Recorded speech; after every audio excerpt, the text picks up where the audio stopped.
आप सभी को नमस्कार। साहित्य समाज का दर्पण है, हम सभी जानते हैं। और साहित्य के बारे में जितनी चर्चा की जाए, नई पुस्तक जितने पढ़ी जाए, लगता है जीवन में हम एक अनवरत यात्रा की तरफ आगे बढ़ते हैं। और आज एक महत्वपूर्ण दिन, एक महत्वपूर्ण पड़ाव पर हम पहुंचे हैं। मुझे माने डॉक्टर भजन लाल जी रोलन साहब ने अपने खुद की लिखी हुई एक पुस्तक मुझे भेंट की है। आप देख सकते हैं, बाबा साहब पर है।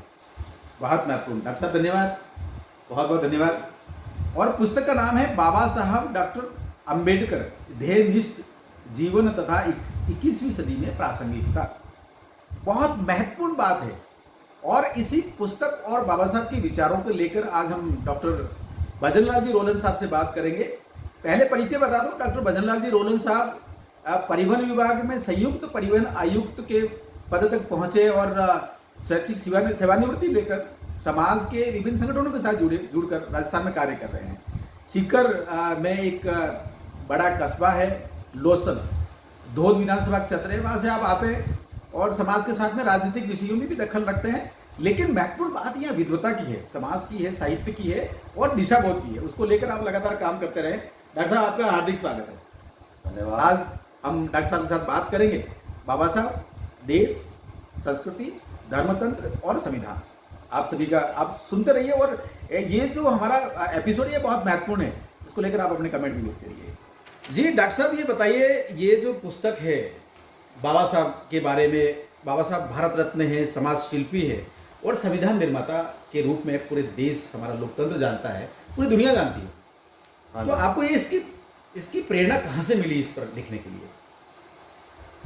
बाबा साहब डॉक्टर भीमराव अंबेडकर पर बहुत बड़ा साहित्य सृजन हुआ है। इन्होंने खुद ने भी है वो बहुत बड़ा साहित्य लिखा है और बाबा साहब के ऊपर भी बहुत बड़ा साहित्य लिखा गया है। और हम अक्सर जब बाबा साहब का नाम आता है तो कई बार क्या है कि टुकड़ों में पढ़ते हैं। कभी उनकी इकोनॉमिक्स को पढ़ लिया, कभी उनकी पॉलिटिक्स को पढ़ लिया, कभी उनके सोशलिज्म को पढ़ लिया, कभी हम उनके अलग अलग जो पहलू हैं, अलग अलग जो पक्ष हैं, हम उनका अध्ययन करते हैं। लेकिन मुझे ऐसा लगा कि उनके ऊपर, उनके जीवन में या उनके द्वारा जो लिखा गया जो साहित्य है या उनके खुद के द्वारा जो लिखा गया साहित्य है उसको पढ़ा जाए और समग्र रूप से एक ऐसा साहित्य है उसका सृजन किया जाए ताकि उसको आम आदमी एक है वो पढ़ सके। और वो साहित्य हिंदी में हो ताकि हिंदी भाषी क्षेत्र के लोग हैं उसको पढ़ सकें और बाबा साहब को जान सकें। बाबा साहब के बारे में अलग अलग तरह से लोग हैं वो सोचते हैं कि वो दलितों के मसीहा थे, संविधान निर्माता थे, बस इतना ही एक नैरेटिव है वो समाज में चलता है। लेकिन वो बहुत बड़ी शख्सियत थे। समाज के हर क्षेत्र को उन्होंने वो बहुत नज़दीकी से देखा है, बहुत नज़दीकी से उन्होंने पढ़ा है और बहुत नज़दीकी से बहुत बड़ा साहित्य सृजन उन्होंने किया है। उसको पढ़ने की ज़रूरत है और अगर वो हम पढ़ते हैं तो समझ में आता है कि बाबा साहब क्या थे, कितना विशाल उनका नॉलेज था, कितनी उनका जो सोच थी वो कितनी बड़ी सोच थी और किस तरह से वो एक भारत को मतलब किस तरह से आगे ले जाना चाहते थे, किस तरह से भारत का सशक्तिकरण चाहते थे, भारत के सारे जो लोग हैं, भारत की जो सारी जो जनता है, भारत के जो हर तबका है उसका किस तरह से सशक्तिकरण चाहते थे, किस तरह से है वो श्रेष्ठ भारत की जो बात है, एक भारत की जो बात है, उस तरह का उनका हमेशा है वो विजन रहता था, उस तरह का हमेशा उनका सोच रहता था। बिल्कुल बिल्कुल डॉक्टर साहब, आपने बहुत महत्वपूर्ण बात कही है और एक श्रेष्ठ भारत और विकसित भारत की तरफ भी आपने संकेत किया है। और आपकी पुस्तक का जो शीर्षक है वो ये बताता है कि 21वीं शताब्दी में बाबा साहब की प्रासंगिकता। महत्वपूर्ण ये भी हो जाता है इसमें, मुझे समझ में आता है दो बातें। एक तो सिंबल ऑफ नॉलेज की बात आपने अपने प्राकथन में लिखी है और दूसरा युवा इस ज्ञान के प्रतीक को आधार मानकर कैसे उनसे प्रेरणा ले और उनके द्वारा जो अर्जित जो डिग्रियां हैं, मुझे कहीं जानकारी में आया कि 32 डिग्रियां उन्होंने ली थी, तो इसको लेकर युवा कैसे प्रेरित हो सकता है, कैसे समग्र सोच विकसित कर सकता है, उस बारे में बताइए। देखिए, बाबा साहब का जो शिक्षा प्राप्त करने का जो जीवन का जो कालखंड है उसको अगर हम देखते हैं, उसको हम अगर अध्ययन करते हैं तो आपको ऐसा लगेगा कि उनमें कितनी ज्ञान प्राप्ति थी, कितनी ज़बरदस्त भूख थी, जिसके कारण आप ये देखिए कि इतना जो गरीब परिवार था, उसके बावजूद भी उन्होंने शुरुआत में उन गांव में है वो उनको शिक्षा उस समय है वो दी नहीं जाती थी। शिक्षा शिक्षा के लिए है वो स्कूल में एडमिशन ही नहीं मिलता था, लेकिन वो लगातार उनके पिताजी प्रयासरत रहे और स्कूल में एडमिशन मिला। फिर उसके बाद में वो कॉलेज में गए, और कॉलेज में जब गए, इंटर कॉलेज में जब गए, तो उनके पिताजी उनको मुंबई ले गए। आप उनके जो परिजन हैं उनके उनके बारे में भी सोचो कि उन्होंने उस समय कितना कितना बड़ा उनका सोच था कि गांव से बच्चों को पढ़ाने के लिए वो मुंबई शिफ्ट हो गए। और वहाँ से जब उन्होंने बीए कर लिया, बीए करने के बाद में वो है महाराजा गायकवाड़ की स्कॉलरशिप पे वो यूएसए गए, कोलंबिया यूनिवर्सिटी गए। कोलंबिया यूनिवर्सिटी से उन्होंने एमए पीएचडी की, और उसके बाद में आप यूँ मानो कि यहाँ पर भी वो रुकते नहीं हैं। उस ज़माने में एमए पीएचडी करके और यहाँ पर भी वो रुकते नहीं हैं। उन्होंने जो ब्रिटेन में जो जो इकोनॉमिक्स की सबसे इकोनॉमिक्स और लॉ की जो सबसे बड़ी इंस्टीट्यूशन थी, वहाँ पर उन्होंने एडमिशन लिया। वो वहाँ चले जाते हैं, यूके चले जाते हैं, और वहाँ पर एमएससी इन इकोनॉमिक्स और पीएचडी के लिए है वो, बीएससी के लिए है वो, वहाँ एडमिशन ले लेते हैं और महाराजा से रिक्वेस्ट करते हैं कि मेरी स्कॉलरशिप की अवधि है वो बढ़ाई जाए। महाराजा ने उनकी स्कॉलरशिप की अवधि बढ़ाई, और अवधि बढ़ाने के बाद भी उनका जो अध्ययन है वो अधूरा रह जाता है। फिर वापस आते हैं वो, उसके बाद में खुद पैसे कमाते हैं, फिर वापस आकर के सारी डिग्रियां पूरी करते हैं। बॉन यूनिवर्सिटी में भी चले जाते हैं जर्मनी में, वहाँ भी वो पढ़ना चाहते हैं। तो उनमें जो ज्ञान पिपासा थी, वो ज्ञान पिपासा आज जो युवा पीढ़ी है वो रखे। आज का जो आधुनिक युग है उसमें जो सबसे बड़ा जो वेपन है, सबसे बड़ी जो ताकत है, वो ज्ञान की ताकत है। और उस ज्ञान की ताकत को युवा पीढ़ी समझे और उसके अनुरूप है वो युवा पीढ़ी आगे बढ़े। युवाओं को कई जगह उन्होंने अपने उद्बोधन में कहा है कि आप लोग हैं वो जो समाज की जो बुराइयां हैं, जो समाज में जो चीज़ें चलती है उनसे अलग हट करके आप लोग बुराइयों में नहीं पड़े, आप लोग अध्ययन करें और समाज का विभिन्न क्षेत्रों में समाज का नेतृत्व करें। बिल्कुल बिल्कुल, बहुत महत्वपूर्ण बात आपने कही है डॉक्टर साहब। ये बताएं कि 21वीं सदी में एक भारत श्रेष्ठ भारत का सपना है, पूरा राष्ट्र उसकी तरफ तेजी से आगे बढ़ रहा है। हम आज़ादी के अमृत महोत्सव का जो कालखंड है उसको क्रॉस करके अमृत कालखंड में प्रवेश कर चुके हैं अगले 25 साल में, और 2047 तक विकसित भारत का सपना जो है लेकर पूरा देश चल रहा है। उसमें आप बताएंगे कि ये डॉक्टर अंबेडकर साहब का जो विजन था, शिक्षित बनो, संगठित रहो और संघर्ष करो, ये विजन 3 पद का जो विजन है वो कितना हमें पूरे राष्ट्र को प्रेरित करेगा? हाँ, डॉक्टर अंबेडकर के पास में जब वो वाइसरॉय की जो एग्जीक्यूटिव काउंसिल है उसमें जो श्रम मंत्रालय उनके पास था, और उसके साथ साथ में उनके पास CPWD भी थी, तो उस दौरान उन्होंने जो काम किए, आप ये देख लो कि ये नदियां जोड़ने से संबंधित जो बातें बाद में चल करके आई, और माननीय अटल बिहारी वाजपेयी जी ने एक राष्ट्र को विजन भी दिया कि भाई नदियों को अगर जोड़ा जाता है तो भारत में है वो जो अकाल पड़ता है एक तरफ, तो दूसरी तरफ है वो बाढ़ आती है, तो इनका समाधान हो सकेगा। ये बात है वो आज़ादी से पहले डॉक्टर अंबेडकर ने दे दी थी कि भाई नदियों का है, नदियों को जोड़ करके जो पानी है, जो ये रिसोर्स है, इसका प्रॉपर यूटिलाइजेशन हो।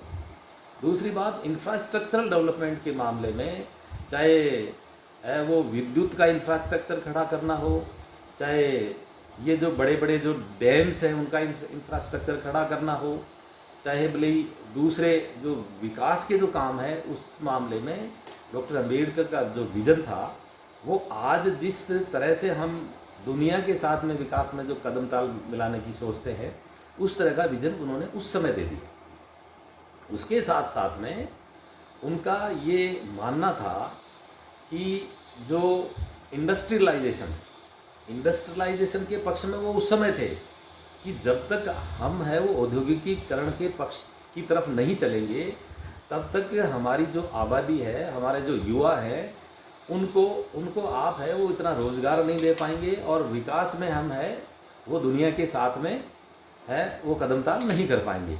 तो औद्योगिकीकरण के मामले में वो उस समय भी, आज जो हम औद्योगिकीकरण तक की तरफ बढ़ रहे हैं, वो उस समय भी उनका उनका विजन था कि औद्योगिकीकरण के मामले में बढ़ना चाहिए। लेकिन उनका ये भी था कि प्राइवेटाइजेशन के साथ साथ में जो सरकारी जो तंत्र है, तो सरकार के अधीन भी बड़े इंस्टीट्यूशंस, बड़े उद्योग चले, जी और जी जी। ताकि समाज में जो जो जो जो समाज का जो गरीब तबका है उसको भी सरकार साथ लेकर के चले और उसको बराबरी पर लाए। बहुत बढ़िया। तो यहाँ एक बहुत कीमती बात आपने संकेत किया है कि डॉक्टर अंबेडकर साहब का जो सामाजिक चिंतन है, सामाजिक समस्याओं का समाधान, कितनी बड़ी पुरानी जो समस्याएं हैं उसका भी समाधान करना और एक ऐसे समाज की रचना करना जिसमें सब समानता हो, जस्टिस हो। तो सामाजिक शिल्पी के रूप में आप कैसे देखते हैं और आपने अपने ग्रंथ में किन बिंदुओं को सम्मिलित किया है?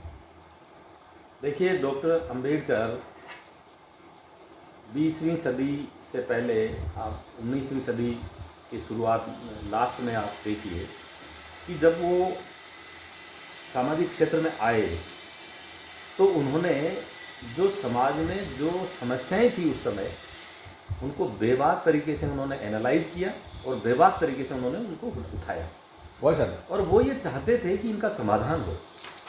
उनका कहना ये था कि जिस राष्ट्र का जो बहुसंख्यक लोगों का जो धर्म है वो अगर मजबूत होगा तो राष्ट्र अपने आप मजबूत हो जाएगा। वो जातिवाद, संप्रदायवाद, क्षेत्रवाद,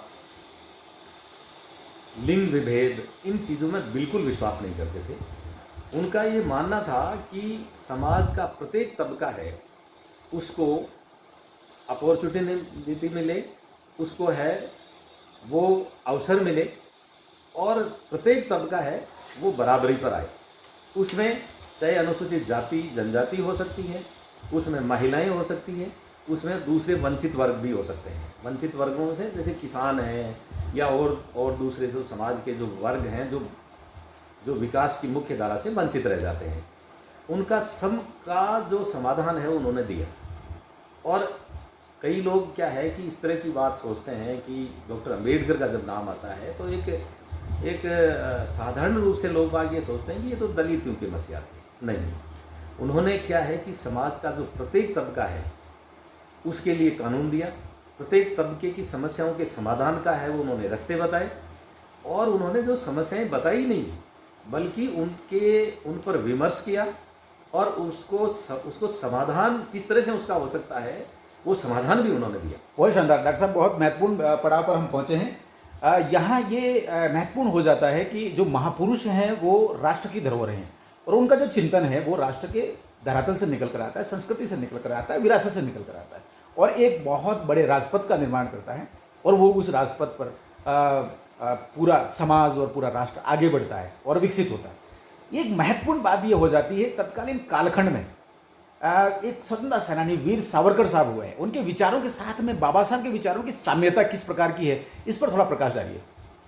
देखिए, सावरकर का उस समय जो जब वो तिहाड़ जेल से रिहा हुए तो अंग्रेजों ने उनको इस शर्त के साथ छोड़ा था कि वो क्या है कि इस मतलब एरिया विशेष में भी नहीं जाएंगे, राजनीति में भाग नहीं लेंगे, इस तरह की बातें थी। तो उन्होंने क्या है कि ये जो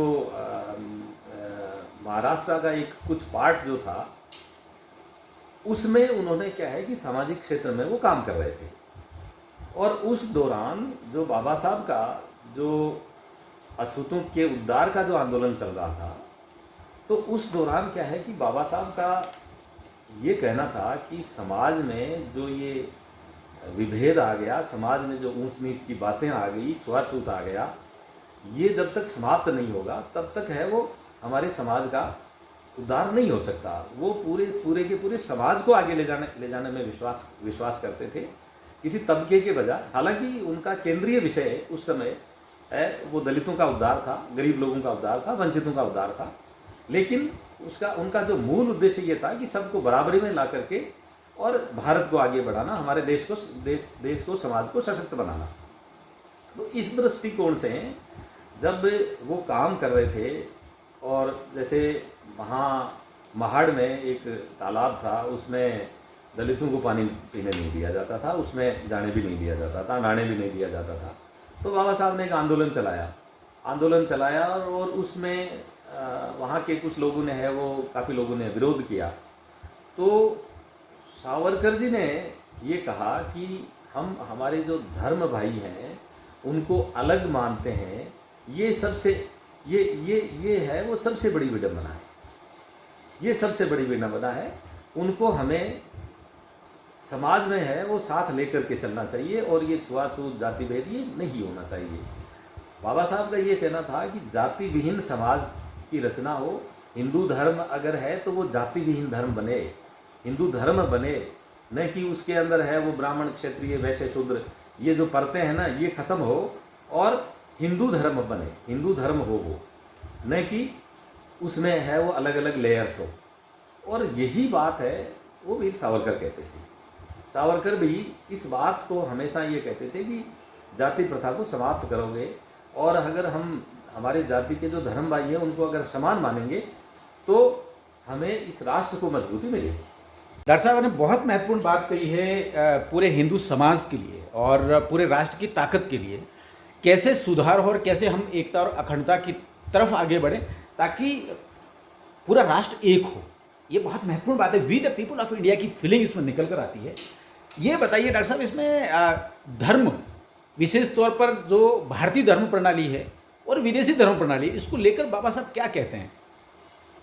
बाबा साहब ने 1935 में जब उनको ऐसा लगा कि मैं जो चाह रहा हूँ कि भारत में जो ऊंच नीच छुआछूत ये हिंदू धर्म में जो है वो ख़त्म हो, इसके लिए उन्होंने है वो बड़े बड़े आंदोलन चलाए, जैसे महाड़ आंदोलन है, उसके बाद में है वो नासिक में मंदिर प्रवेश आंदोलन है, अम्बा माता मंदिर प्रवेश आंदोलन है, और उन्होंने है इस सामाजिक क्षेत्र में बहुत ज़बरदस्त काम किया।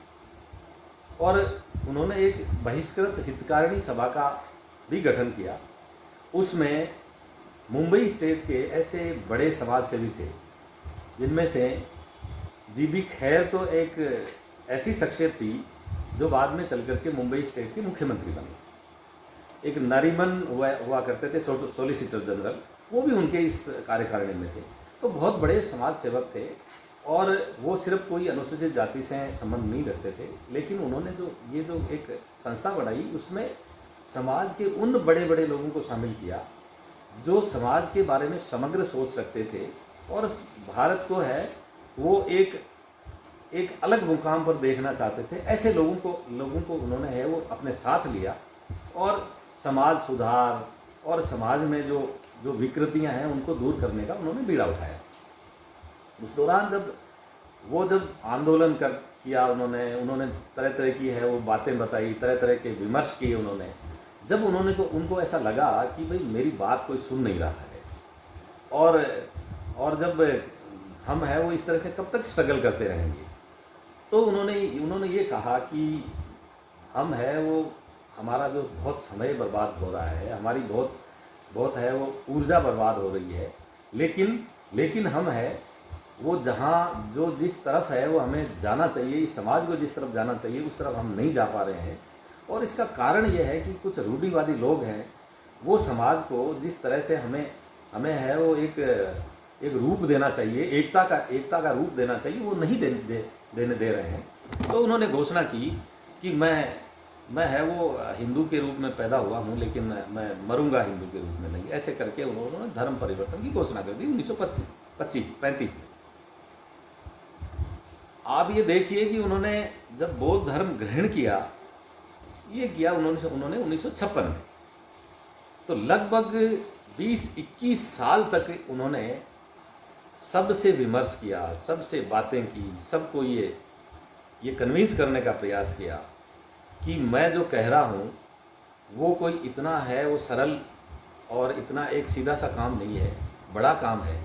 लेकिन इसको हमारी जो समाज रचना अगर आप बदलेगी तो हमारा राष्ट्र मजबूत होगा। और ये उन्होंने है वो हर जगह ये बात उन्होंने कही।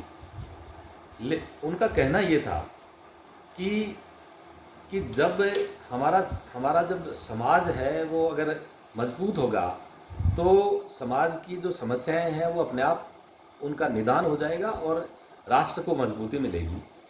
और उनका एक सबसे बड़ी बात ये थी कि जो भारतीयता है, जो धर्म में जो भारतीयता है और जो भारतीय धर्म है, जो भारतीय संस्कृति है, इसको वो कभी भी है वो छोड़ने के पक्ष में नहीं थे। जब उन्होंने अलग अलग धर्मों का अध्ययन किया तो सिख धर्म के बारे में उन्होंने एक बार मानस बनाया था कि भाई सिख धर्म ऐसा धर्म है जिसमें समानता है और इसे है वो जो दलित हैं, जिनको वंचित किया हुआ है, जिनको हिंदू धर्म में है वो उचित स्थान नहीं है, उनको सिख धर्म में जाना चाहिए। लेकिन उसके बाद फिर उनके दिमाग में ये बात आई कि और उन्होंने है वो दूसरे धर्मों का भी उन्होंने अध्ययन किया, तो समता का धर्म है वो उन्होंने बौद्ध धर्म को पाया।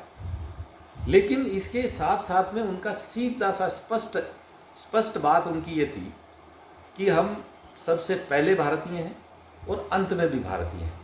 इसलिए जो सांस्कृतिक रूप से, धार्मिक रूप से जहाँ भारतीयता है वहीं हमें रहना है।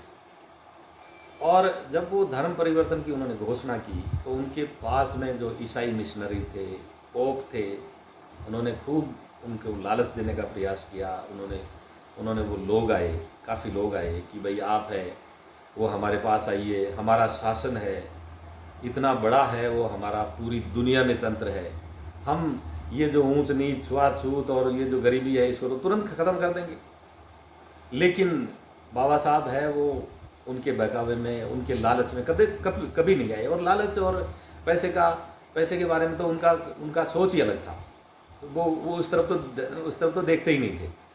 दूसरा, जब इस्लाम धर्म की बात आई तो नवाब ने उनके पास है वो बहुत बड़ा लालच भरा ऑफर दिया था कि हम आपको 20 करोड़ रुपए देंगे विकास के लिए, और उसके साथ साथ में जो इस्लाम धर्म ग्रहण करेगा, जो भी दलित व्यक्ति, उसको अलग से हम है वो पैसा देंगे। तो बाबा साहब ने ये कहा था कि मैं मेरे लोगों को बचाने के लिए हूँ, बेचने के लिए नहीं। बहुत शानदार डॉक्टर साहब, आपने बहुत महत्वपूर्ण बात कही है और यही भारतीयता है, यही हमारा जीवन का मूल्य है, जीवन का बोध है और हमारी अपने शाश्वत मूल्यों में ये प्रेरणा है कि हमारे यहाँ धर्मांतरण का कोई अवधारणा ही नहीं है। हम तो बार भारतीय जीवन में जो समाधान मूलक जो पंथ है उनको अपनाते हैं। बहुत बढ़िया बात कही सर आपने। और आप एक मार्गदर्शन और करवाएं, विशेष तौर पर सोशल मीडिया में और आजकल के जो विमर्श चल रहे हैं, राजनीतिक विमर्श, उसमें एक शब्द चलता है आदिवासी और एक शब्द चलता है जनजाति और फिर अनुसूचित जनजाति। तो ये आदिवासी शब्द को लेकर, अनुसूचित जनजाति शब्द को लेकर बाबा साहब क्या सोचते थे और क्या उनके विचार थे? बाबा साहब का विचार ये था कि अनुसूचित जाति और अनुसूचित जनजाति, जब संविधान निर्माण हुआ और उसके बाद में कुछ जातियां और समाज का कुछ तबका जो विकास की मुख्य धारा से वंचित रह गया था, उनके साथ छुआछूत थी और वो उसके साथ साथ में वो बिल्कुल अलग थलग थे समाज की मुख्य धारा से, उनको आइडेंटिफाई किया और एक शेड्यूल तैयार किया। तो जिनके साथ में अनटचेबिलिटी थी, छुआछूत थी, उनको शेड्यूल कास्ट की सूची में डाला। और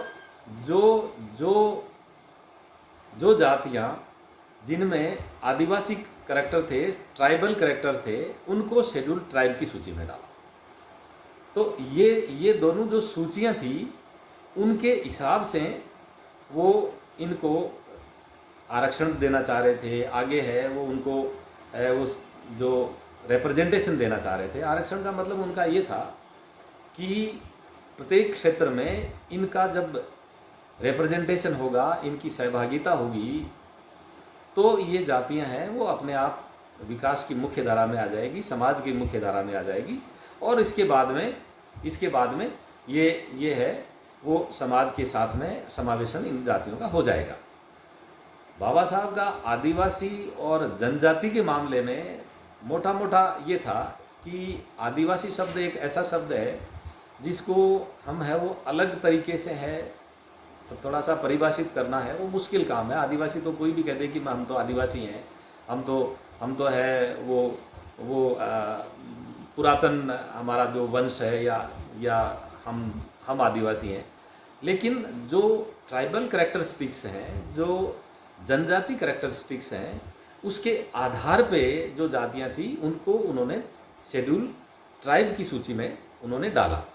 और इस पर संविधान निर्माण के दौरान है वो बहस भी हुई थी। तो उनका यही कहना था कि आदिवासी जो शब्द है वो शब्द हालांकि मोटे तौर पे साधारण रूप से जनजाति जो तबका है, जनजातियां हैं, उनके लिए उपयोग किया जाता है साधारण रूप से, साधारण बोलचाल की भाषा में। लेकिन उसमें सबसे बड़ी उस समय जो बात थी वो ये थी कि उनको जो जनजातियां हैं उनको आप है वो आइडेंटिफाई किस तरह से करोगे, कैरेक्टरिस्टिक्स के आधार पे है वो किस तरह से आइडेंटिफाई करोगे, इसलिए उन्होंने शेड्यूल ट्राइब की सूची में उनको डाला। बहुत बढ़िया। तो सर महत्वपूर्ण ये भी हो जाता है, एक विसंगति की तरफ आपका संकेत करना चाहूँगा। संविधान में अनुच्छेद 341 और 342 हैं। 341 में एससीज को परिभाषित किया जाता है और 342 में एसटीज को। एससी को जब परिभाषित किया गया तब धर्मांतरित ईसाई और मुस्लिम्स को आउट किया गया। ये दोनों मजहब और रिलीजन है, इसमें जो भी सदस्य चला गया है उसको अपात्र बनाया गया है अनुसूचित जातियों में, परंतु अनुसूचित जनजातियों में नहीं बनाया गया। इस विसंगति को लेकर आप क्या कहना चाहेंगे? हाँ, ये सही है कि बाबा साहब हमेशा जो उस समय के परिप्रेक्ष्य में भी देख लें चाहे आज के परिप्रेक्ष्य में देख लें, इस्लाम और ईसाई ये दोनों धर्म थे, उनको है वो विदेशी कल्चर और विदेशी धर्म मानते थे। उसके अलावा जो धर्म संस्कृतियां थी, चाहे हिंदू हो, चाहे बौद्ध हो, चाहे सिख हो, चाहे जैन हो, तो वो उनको है वो भारतीय संस्कृति और भारतीय धर्म मानते थे। और इस बात पे बाबा साहब यहाँ तक कि जब भारत और पाकिस्तान का विभाजन हुआ तब भी उनका कहना यही था कि या तो देश का विभाजन नहीं, देश है वो एक रहे, और अगर विभाजन होता है तो 100% आबादी का स्थानांतरण होना चाहिए। जो इस्लाम आबादी है वो भारत से पाकिस्तान में जाना चाहिए, और जो हिंदू आबादी पाकिस्तान की है वो भारत में आनी चाहिए, और ये 100% स्थानांतरण होना चाहिए। ये उनका स्पष्ट मानना था, और यही सरदार पटेल का भी यही मानना था। तो ऐसे बिंदु थे जिन पे बाबा साहब का गांधी जी, नेहरू जी और उस समय की तत्कालीन जो राजनीतिज्ञ थे उनसे बड़ा विवाद और मतांतरण रहता था। तो उनका यही मानना था कि अगर धर्म के आधार पर देश का बंटवारा हो गया तो फिर जो आबादी है उसका 100% स्थानांतरण होना चाहिए, वरना है वो समस्याएं बनी रहे। तो आपने सुना कितना महत्वपूर्ण है बाबा साहब के विचारों को लेकर 21वीं शताब्दी के भारत का निर्माण करना, और विकसित भारत की तरफ हम लोग जिस तरीके से बढ़ रहे हैं और आज़ादी का अमृत कालखंड शुरू हो गया है, उसमें बाबा साहब के विचार बहुत ही प्रासंगिक है। डॉक्टर साहब, आपने सभी विषयों को एक तरीके से बांधा है, एक पूरी माला में पिरोया है। ये सारे विचारक हमारे जितने भी श्रोतागण हैं और बाबा साहब को जो सुनना चाहते हैं, समझना चाहते हैं, और जो अपने आप को कहते हैं कि जय भीम, इस बात की बात करते हैं, तो उन सभी को इन विचारों को अपनाना चाहिए, आत्मसात करना चाहिए। और संविधान में बाबा साहब ने जो लिखा है वही महत्वपूर्ण है। यदि हम कहते हैं अपने आप को अम्बेडकरवादी, तो बाबा साहब के शब्दों को, बाबा साहब के भाव को, बाबा साहब के विचारों को भी आत्मसात करना पड़ेगा। मुझे लगता है चर्चा जारी रहेगी, बहुत सारे विषय हैं। डॉक्टर साहब से फिर किसी और विषय पर बात करेंगे, लेकिन आज की चर्चा यहीं पर थामेंगे। आप सभी को नमस्कार, जय हिंद, जय भारत, जय गुरुदेव। डॉक्टर साहब आपका बहुत बहुत धन्यवाद, आप पधारे।